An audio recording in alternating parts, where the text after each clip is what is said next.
Bonjour et bienvenue à ce nouveau tutoriel. Aujourd'hui tuto concernant donc l'outil Excel et je vais aborder donc deux thèmes. La première sera voilà l'utilisation de la poignée de recopie et le deuxième concernera effectivement un outil de création de série. Euh, L'objectif est de pouvoir effectivement créer une liste ou une série très très rapidement. Euh, Tout ça évidemment toujours dans le but de gagner un temps précieux à la saisie, puisqu'Excel va vous permettre, grâce à ces outils, de pouvoir créer vos propres listes automatiquement. Voilà, donc on va faire des petits exemples pour illustrer ce thème. Notamment ici le premier, voilà ici je vais me situer ici dans ma cellule B6 où je vais donc devoir reproduire la même chose qui se trouve ici dans ma colonne de couleur bleue. Donc voilà, je veux créer ici ma série, et bien il suffit de cliquer ou de taper déjà la première valeur. Je veux ici inscrire tous les mois de l'année. Donc une fois que nous avons tapé notre première valeur, puisque pour créer une série, il faut au moins au minimum une première valeur pour que Excel puisse faire la continuité de la série. Donc nous allons ici utiliser, voilà ici, lorsque nous sélectionnons notre cellule, vous avez ici ce petit carré, et dès que nous positionnons voilà, la souris dessus, notre souris se transforme en un petit plus, et là ce petit bouton s'appelle donc la poignée de recopie. Il suffit de faire un clic gauche de notre souris, laisser appuyer sur le clic gauche et bouger la souris pour la déplacer vers le bas, et vous allez voir que automatiquement voilà, Excel va vous générer la souris. Il a détecté qu'il sait qu'après janvier, il y aura le mois de février. Il va vous créer ici la série automatiquement. Encore une fois, là aussi, et éviter de la saisie, et Excel sait compléter et continuer sa série. Donc là où on fait pour le mois de l'année, vous allez voir que même pour les jours de la semaine, Excel est capable de pouvoir insérer et écrire les jours de la semaine correspondants.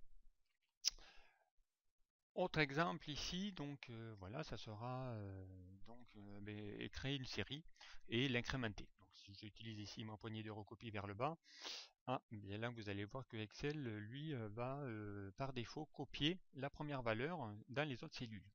Mais voilà, dès que vous avez ici réalisé votre poignée de recopie, ici apparaît donc une fenêtre qui s'appelle donc les options de recopie incrémentée. Donc là on va cliquer sur la petite flèche, et là vous voyez que par défaut il a fait une copie des cellules, et moi si je lui dis ou je vais lui demander de créer ici une incrémentation, vous allez voir automatiquement il va remodifier nos valeurs et incrémenter ici la série.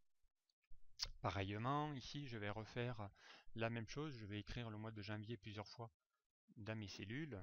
Voilà, donc si j'utilise ma poignée de recopie comme tout à l'heure, il va créer sa série. Mais voilà, si j'utilise ici l'option de recopie incrémentée, que je lui dis non, là je ne veux plus incrémenter mais je veux copier ma valeur, donc voilà, il va de nouveau rectifier et ici créer la série. Voilà, donc la poignée de recopie, on l'a vu, donc fonctionne dans tous les sens. Pour l'instant, je l'ai fonctionné de haut vers le bas, mais vous allez voir qu'on peut également la faire aussi fonctionner à l'horizontale. Voilà, donc là, même principe que tout à l'heure. Ici, si je veux inscrire les années que je lui dis d'incrémenter, donc voilà, il va pouvoir incrémenter automatiquement ma série sur mes valeurs. Voilà, donc ça c'est une première étape d'utiliser la poignée de recopie. Voilà, maintenant nous allons ici créer une série automatique, et notamment une série qui va m'afficher, voilà, je vais mettre ici le titre, mes jours ouvrés. Donc là ça peut être très très intéressant lorsqu'on veut ici créer un planning tout simple où je veux afficher donc mes jours de la semaine, excepté les samedis et les dimanches, donc voilà les jours travaillés, les jours ouvrés. Donc comme je vous disais, pour créer une série, donc Excel a besoin au moins de la première valeur. Donc ici je vais saisir ma date du 1er janvier voilà, 2015, je valide par entrée. Ici, si je veux afficher, effectivement, savoir si ça correspond à lundi ou à mardi, ne pas oublier d'aller dans l'onglet accueil, ici, dans l'outil date, ici lui demander une date longue et ça va vous permettre de pouvoir savoir que le 1er janvier était un jeudi. Voilà. Et là donc je vais ici lui demander d'insérer donc dans ma colonne mes jours ici du mois de janvier, mais en retirant les samedis et les dimanches. Et donc pour cela on va utiliser un nouvel outil donc, qui se trouve dans l'onglet accueil. À droite du bandeau, dans le groupe édition, ici vous avez voilà, ce petit bouton qui s'appelle le bouton de remplissage. Et vous allez voir qu'il va vous permettre ici de créer une série. Voilà, donc je vais ici prendre l'outil série. Une boîte de dialogue apparaît. Et là, donc, on va pouvoir ici faire notre série et voir comment fonctionne cette boîte. Première étape, donc ici série 1, voilà, nous avons la possibilité ici de créer notre série soit en ligne, donc en ligne ça veut dire ici à l'horizontale, ou en colonne. Donc là, dans le cas présent, c'est une colonne, donc je vais choisir ici une colonne. Automatiquement, puisque j'étais déjà positionné dans ma cellule où j'ai la date, donc Excel a détecté que c'était une date, donc il vous a déjà sélectionné le type chronologie automatiquement. Et ici, nous avons effectivement une troisième option qui s'appelle l'unité de temps. Et l'unité de temps, par défaut, il va se mettre donc ici tous les jours. Et là, je vais lui demander non, je veux afficher ici mes jours ouvrés. Donc, je vais demander à Excel de retirer les samedis et les dimanches. La valeur du pas, donc si nous voulons tous les jours, bien évidemment, on va laisser 1. Mais nous aurions pu, là aussi, gérer ou créer un planning tous les 2 jours ou tous les 7 jours. Et là, dans ce cas-là, nous aurions pu mettre ici la valeur 7 pour réaliser un planning affichant tous les 7 jours les dates. Et ensuite, donc en dernière valeur, on va lui dire à Excel, voilà, je vais créer ma série et je m'arrête. Eh bien, je vais m'arrêter, lui demander de m'arrêter au 31 janvier 2015. Comme ça, nous aurons le mois complet. Voilà, si je vais ici afficher le reste de mes dates, donc là, les dièses, voilà, ce n'est pas une erreur, c'est que la colonne n'est pas assez large, voilà, pour afficher les données.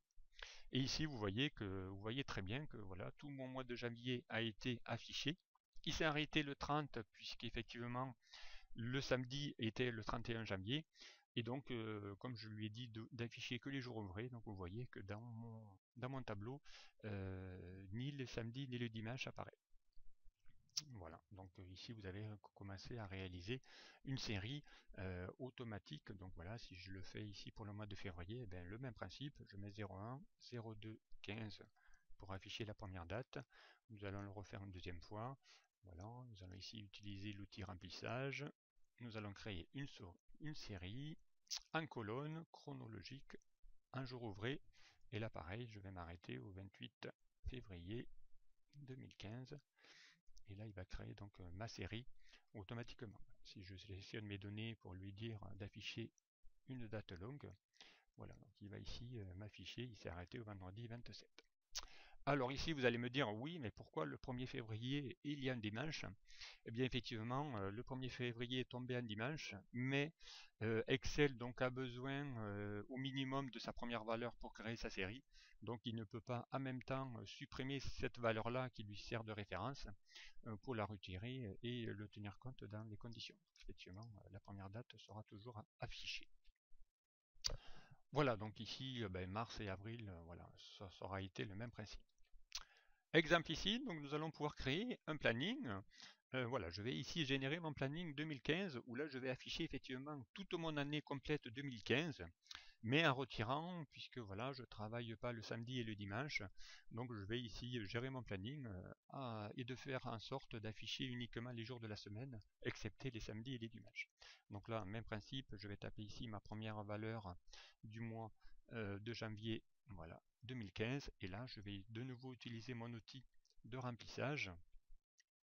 Ici, je vais lui dire de créer une série, en colonne, un jour ouvré uniquement, et là je vais lui dire, là je vais m'arrêter au 31/12/2015, comme ça j'aurai l'année complète qui va s'afficher. Voilà, donc ici j'ai mon planning qui a été réalisé. Voilà, donc vous voyez qu'il s'est bien arrêté au 31 décembre 2015 et il a retiré donc tous les jours ouvrés. Il a retiré donc les samedis et les dimanches. Et en fonction de ça, on va même utiliser voilà, une fonction qui va vous permettre d'afficher également, ça peut être intéressant lorsqu'on va gérer nos plannings, d'afficher les numéros de semaine correspondants. Donc là, on va utiliser une fonction qui s'appelle NO, Et vous voyez, c'est la première fonction qui apparaît, qui s'appelle numéro de semaine. Donc là, si nous faisons un double clic sur le FX, nous allons lui dire affiche-moi ici le numéro de la semaine correspondant à ma date se trouvant juste devant. Je fais entrer et là donc il va ici s'afficher la date, le numéro de la semaine correspondant au mois de janvier. Si je fais une poignée de recopier vers le bas, il va donc ici afficher voilà, les numéros de la semaine correspondant aux dates, aux dates que nous voyons. Donc il va bien s'arrêter à la semaine 53 au 31 décembre. Voilà. Et à partir de là, ben voilà, ici, notre planning est prêt et il n'y a plus qu'à saisir ici nos absences et nos présences pour pouvoir gérer son propre planning. Voilà, bien écoutez, ce tuto est maintenant terminé. Voilà, j'espère qu'il vous aura été intéressant de pouvoir voilà, utiliser cette fameuse poignée de recopie et surtout cet outil donc, de remplissage et de création de séries qui va vous permettre effectivement ici de pouvoir générer vos propres séries beaucoup plus rapidement puisque Excel sera le générer automatiquement sans avoir à saisir toutes ces valeurs. Voilà, bien merci de m'avoir suivi, puis à très bientôt sur un prochain tuto. Au revoir.